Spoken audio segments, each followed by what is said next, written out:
talk about reparations. We pay reparations. What do you mean you want reparations? Our taxpayer dollars, which are mostly white people paying that, goes to, what is it? Affordable housing, government programs, EBT, scholarships, DEI, you guys getting jobs. Holy shit. Let's take all that, factor in the theft, factor in the crime, factor it in the murders, and then we'll talk about reparations on this show. How about that? You probably won't like that, will you? Because you're not going to like the numbers. But we are all, frankly, exhausted. Okay, nobody wants to say this? I'm gonna say this.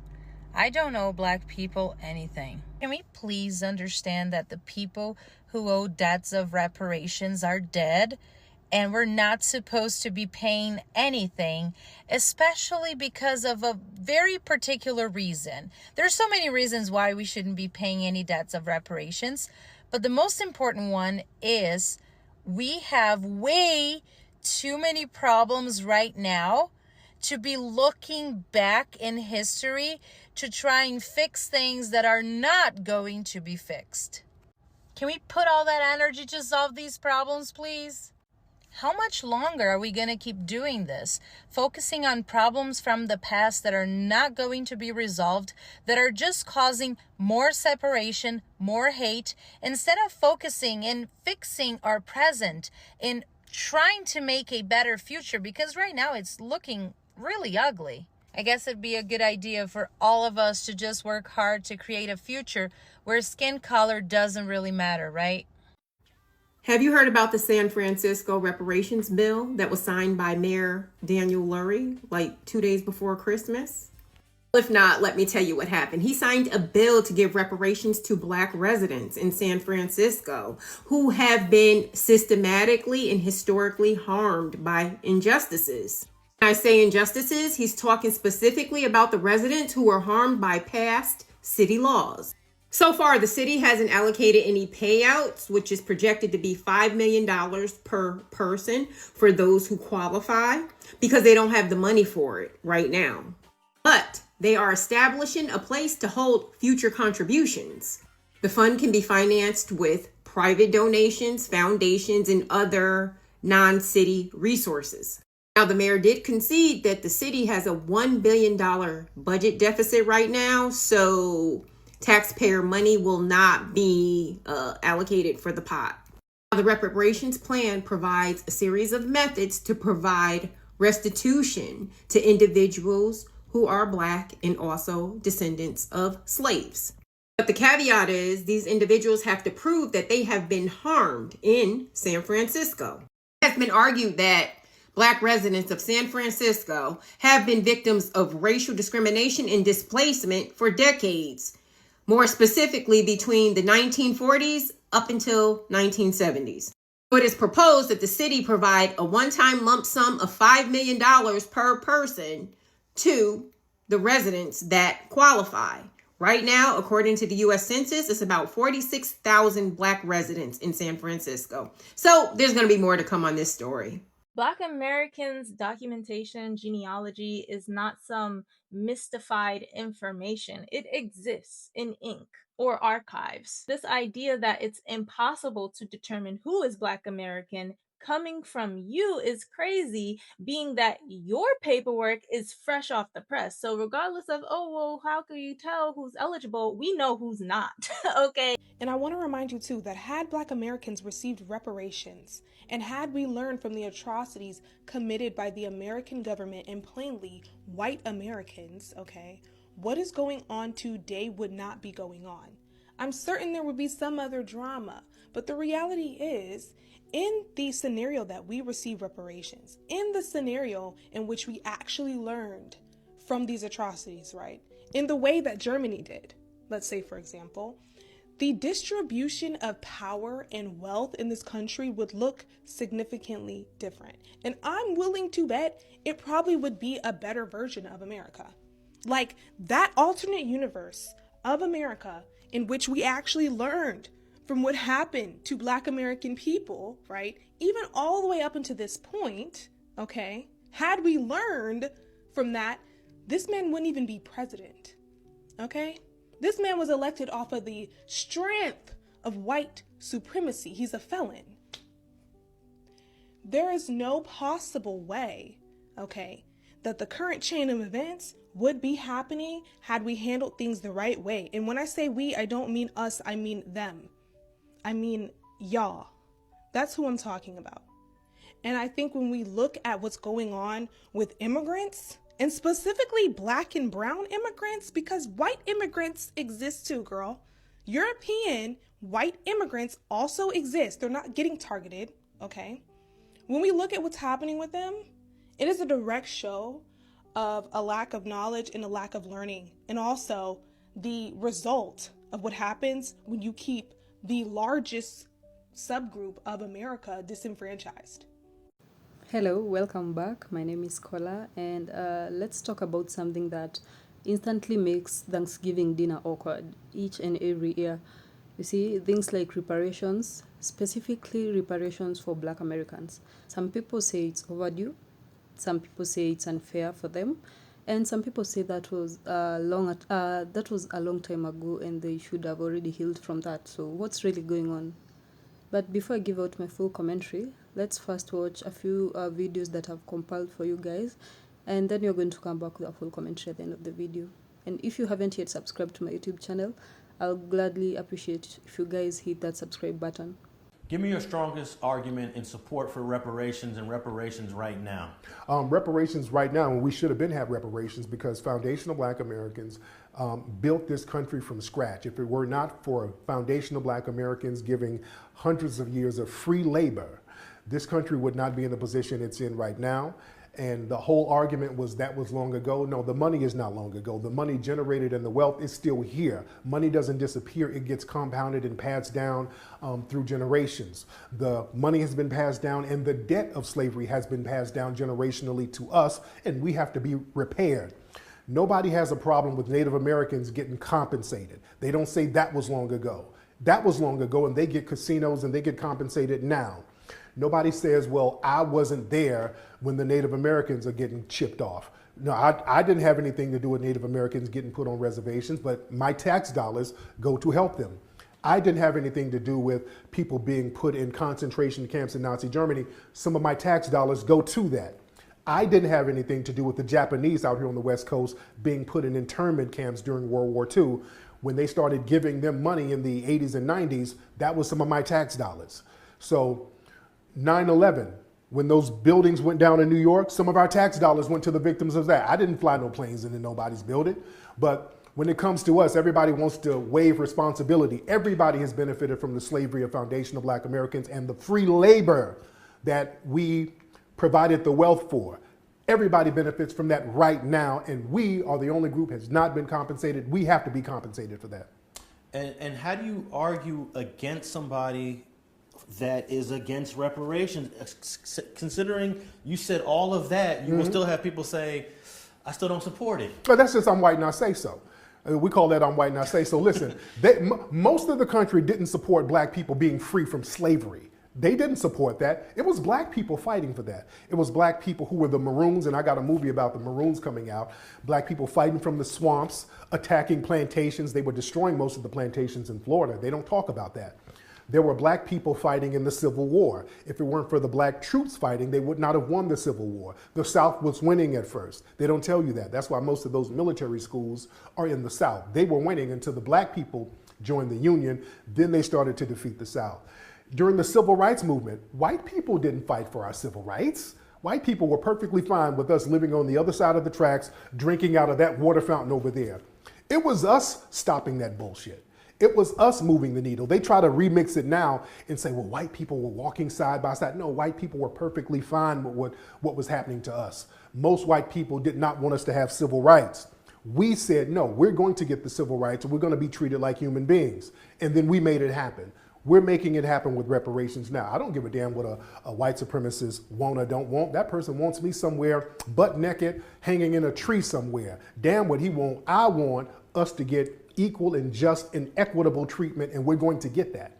People will be like, victim mentality. Like if a Black person talk about when our ancestors were under the condition of slavery, oh, victim mentality. Stop. This story is not victim mentality. I'm not a victim, right? And you're not gonna shame people who have been through who have been victimized to not talk about it, because that's what people are trying to do. Yeah. Right? And not you, but it's usually white men, right? It's like, that was so long ago. We've been human trafficked, right? Kidnapped, like just the worst things that you can imagine if we really spell it out, right? And then forced to work, not for a year, not for 4 years, not for 20 years, 4 centuries. Forget about it. Yeah, it is a long time ago. Yeah, you always talking about it. Yes, run me my bag, baby. And don't tell me what to do with it. And don't ask me, where do we get the money from? I don't give a fuck. the same bank you got the Ukraine money from, motherfucker. Print that shit on thin air, Print that bro. shit, baby. It's What the crazy. fuck? And then people like, it's my tax dollars. Shut the fuck up. We seem to go back and forth a lot on this topic of reparations. And even though what has been done to us in this country as black people, as far as slavery, is so blatantly wrong, even though the whole world knows about it, for some reason, when the topic of reparations come up, people seem to shy away from it. People don't want to address it. And you have to ask yourself, why is it that it's so hard for black people here in America to receive what they're due? Why is it so hard for them to receive reparations? Well, I thought about it. And what I come up with is this. It's because you have accepted the religion.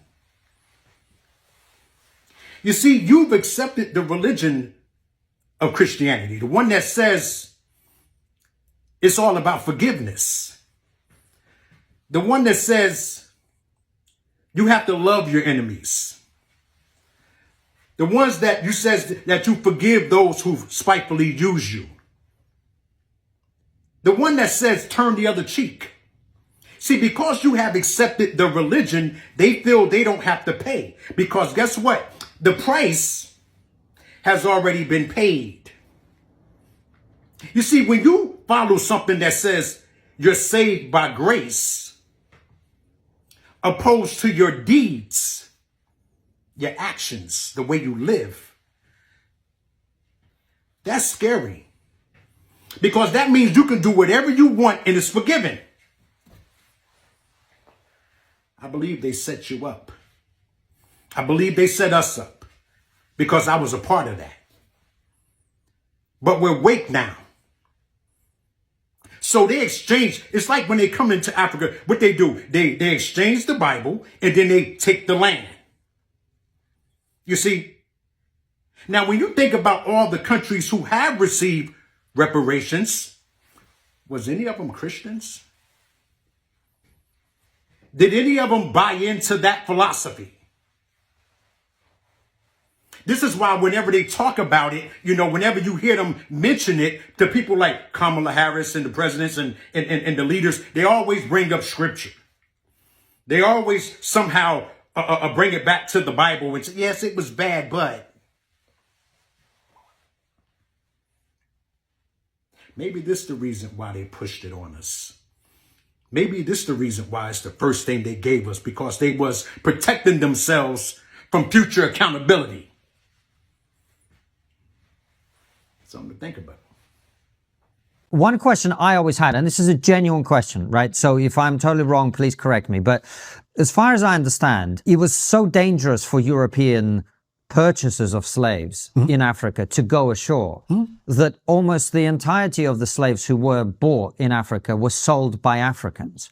And that's always, to those people who are aware of that, which is actually not that many people, that's always kind of, to me, well, even if we were to pay, like, who should be, shouldn't be the people who sold and captured those slaves be paying reparations? Do you see what I'm getting at? No, I don't. Actually. You don't? This is again a terrible argument. No, I'm just genuinely asking. I don't know what the right because answer they is. were Jewish collaborators in the Holocaust. Does that mean that we should blame Jewish people? Like, it's a silly argument. No, hold on. It's 100% the same.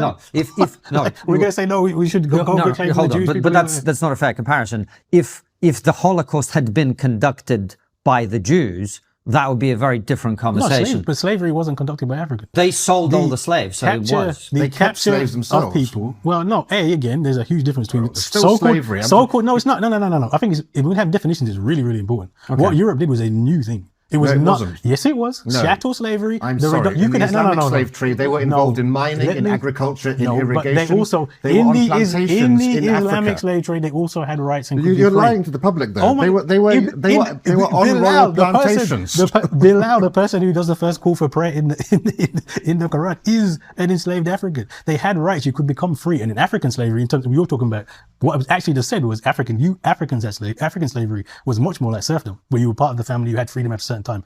It's actually much more comparable to serfdom than it is to chattel slavery. Chattel slavery is dehumanizing. It is literally the taking away of every single right. And it's quite likely that the people who didn't actually know what they were doing. Because remember, African slavery doesn't actually take place mostly on the continent. They go far away. You're ignoring all the slaves who died being kidnapped and transported to the coast, right? Again, the point here is, of course there is. And there was huge rebellions. So yes, there were some Africans, 100%, who were complicit. There were whole kingdoms that essentially grew out of the idea of we will trade enslaved people. But this was because of the conditions that were imposed, right? I'm not saying they're not blameless. You're not hearing me say they're blameless. But again, if you look at the calculations for reparations, they are based largely not on harm. They are based largely on paid labor and the wealth gap. Yes, you can find the minimum. I mean, they were very, in terms of the population of Africa, how many were involved in trading people? That is a minuscule number. That is not thousands. That is a minuscule number. So the actual impact of slavery in Africa was to impoverish Africa. What mechanism do we have in place that we can say, well, if you don't pay us reparations, we're going to do this? What bargaining chips do we have? We have none. We can't go to any government and say, hey, they're treating us wrong. They're not paying us our reparations. We can't enforce anything.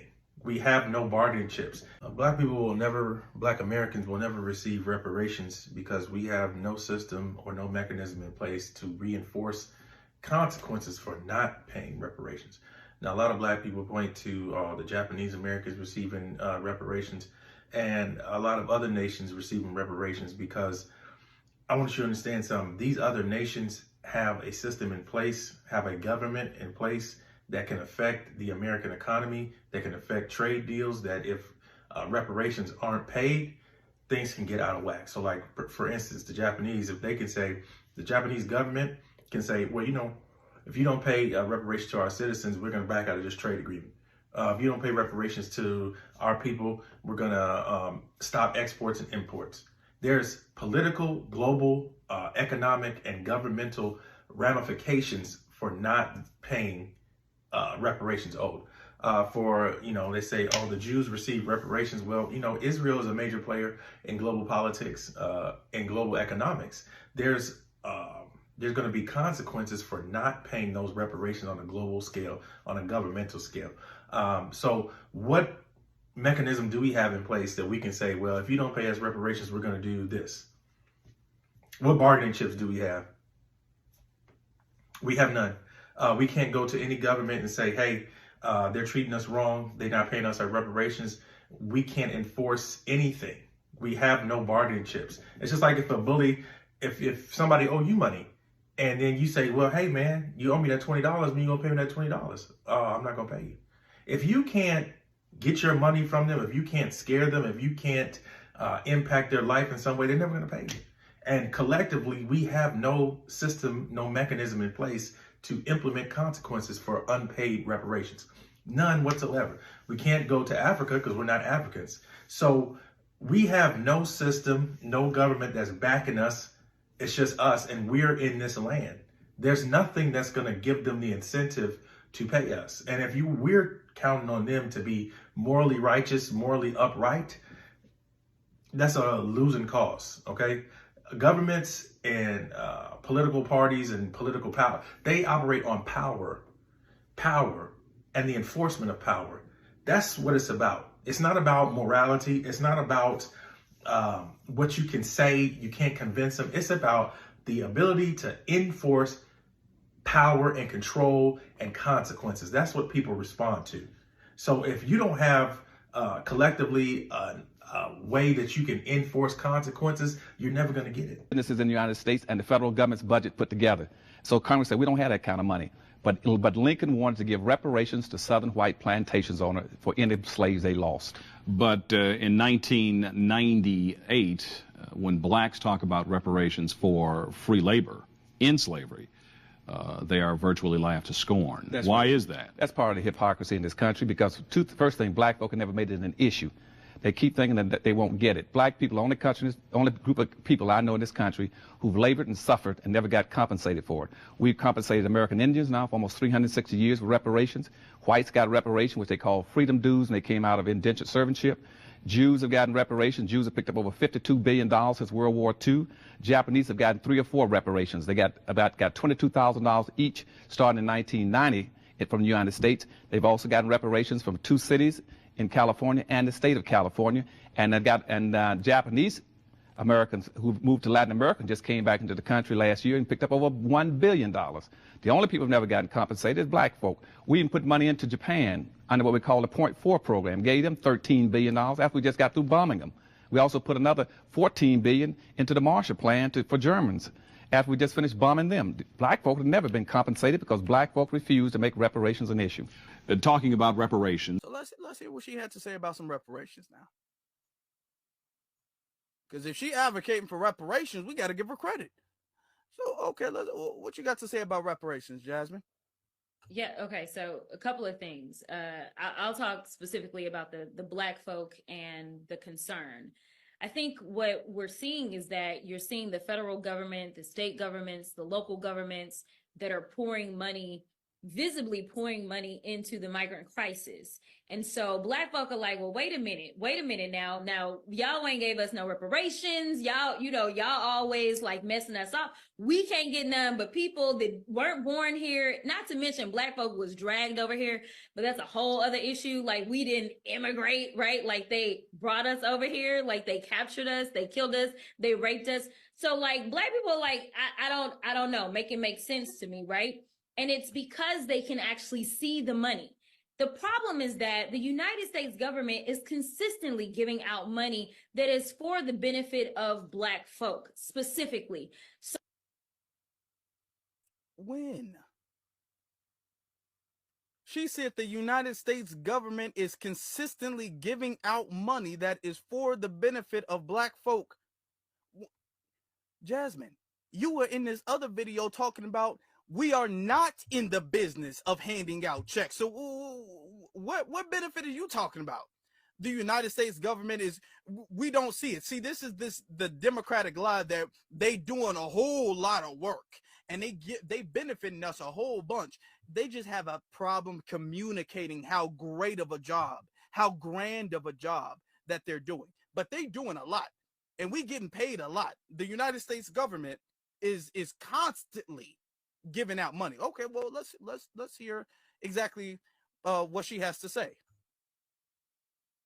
because she always claims that we taking her clips out of context. So let's play the thing with the full context. So I know as a member of the House, I have handed down so many checks, millions of dollars to my district on environmental injustice issues, right? Because we typically live in the areas where our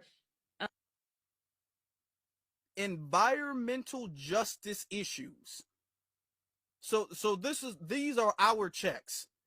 So no, not reparations, but she's in the House handling and giving out checks to environmental justice issues. This is what we get. So she's talking about like air pollution and clean pipes and stuff. I guess that's cool. But you don't give the checks, you don't give air pollution or air filters out to immigrants. That's not what you do. You don't give air filters out to Ukraine. That's not what you do. You don't give water filters out to them. That's not what you do. Talk about environmental justice. You're not sitting up there helping Ukraine with environmental justice. You're not helping these immigrants with environmental justice. America owes us tangibles, and you're talking about because there's a lot of pollution, air pollution, and because a lot of black people got asthma. So you know what I'm saying? We help them with the asthma. So they don't just appreciate that. Oh, really? I am trying to do my part, but because you're not getting a check directly into your hand, or because it's not as well publicized, Black folk are like, we're not getting anything. And it's just not true. That is true. Ain't nobody stupid. You're not gonna sit up there like, hey, y'all getting checks and y'all getting businesses and y'all getting grants and y'all getting all of this stuff, but we getting environmental justice, which is something that everybody's kind of getting, because you're not just doing this specifically for Black people. It's not like you're doing this specifically for Black people. Let them tell it environmental justice is specifically for Black people. We just not understanding because we quote unquote not getting checks. Well, you know what? How about you just give us the checks then? How about if we not satisfied with nothing else besides checks, how about you just do that? How about you just give us the checks? How about that? Black people are owed reparations in this country, but here are 3 reasons why we need to leave that argument alone. My name is Brother Legend, and I'm here to raise your consciousness. Reason number 1 is because you cannot demand respect from anyone that you are asking to give you money. Now, again, I'm not saying that that money isn't owed to us. I'm not saying it wasn't stolen from us. All I'm saying is, if you're going to demand respect, you're going to have to take that money. And if those people were sincere about repairing the relationship and wanted to respect you, you wouldn't have to ask in the first place. Number 2 is no amount of money, land, or tax exemption is going to fix the damage done by the greatest inhumane acts ever done in mankind's history. At this point, I'm convinced they're ready to give y'all money just to shut up about it. Just like they gave us Obama. Y'all think 40 acres and a mule is going to make racism go away? And number 3 is the greatest weakness of Africans that caused us to be so susceptible to colonization and slavery in the first place is the fact that we don't unite. The one thing we have to do to fix all of this damage is just come together and unite with our brothers and sisters in the continent and elsewhere across the globe. Africa is the most resource-rich continent on the planet by far. If an African revolution forced colonizers out and gave Africans sovereignty over their own land and resources, they would be able to create their own economy. An African dollar backed by African resources would be the most stable, high-priced dollar on earth. Instead of turning to someone else to help us, African resources could come into our neighborhoods in the form of banks, institutions like hospitals, schools, and so on, just like other communities do. African Americans need to stop looking at themselves as a singular group and come together with our cousins across the world to form an African power base outside the U.S. Now that's Black power. We are going to go back to a little history that affects the now that we are in. And slavery in America lasted over 200 years, as we all know. It was back from 1600 until the late 1800s. Millions of Africans were enslaved, and they were forced into labor, and they were paid nothing, and no pay, no rights. So after slavery ended, formerly enslaved people were promised 40 acres and a mule. Yep, that promise was reversed. Then came Jim Crow laws, decades of legalized segregation, then redlining. Black families were denied home loans. Neighborhoods were intentionally underfunded. Meanwhile, white families built generational wealth through property ownership and business access, and they got education advantages. And here's the key thing: wealth builds on wealth. And today, the median white family in America has significantly more wealth than the median Black families. And not just because of individual effort, but because of historical policy that went on. So even the US government paid reparations before to Japanese Americans intended during the World War II. So the question became, if other groups received reparations, should descendants of enslaved people also get? That includes the Black Americans. And what many Black Americans argue is this isn't about guilt. It's about responsibility. The US government legally supported slavery and segregation, and that created a measurable wealth gap that still exists till now. And the wealthy back then continues to get wealthy. Reparations could mean direct payments, student loan forgiveness, housing grants, business fundings, even community investment. And advocates argue it's about repairing damage done by the policy. And what many white Americans think till now is no. Here's where it gets complex, and we all know some white Americans support reparations, but many oppose it, and their reasons may vary. Some say, my family didn't own slaves. Why would you guys need reparation? I struggled too. I also need and deserve to get reparation. It will divide the country, they all say. So for some, it feels like they're being blamed for something they didn't personally do. For others, they feel a bit of concern about fairness, because if other people got reparations, why don't the black Americans still get reparation? And then there are people who simply believe the past should stay in the past, and we shouldn't be clinging on to what happened in the past. And the emotional part is, this isn't just about money. It's about acknowledgement. It's about accountability. It's about the historical truth that everyone tries to hide.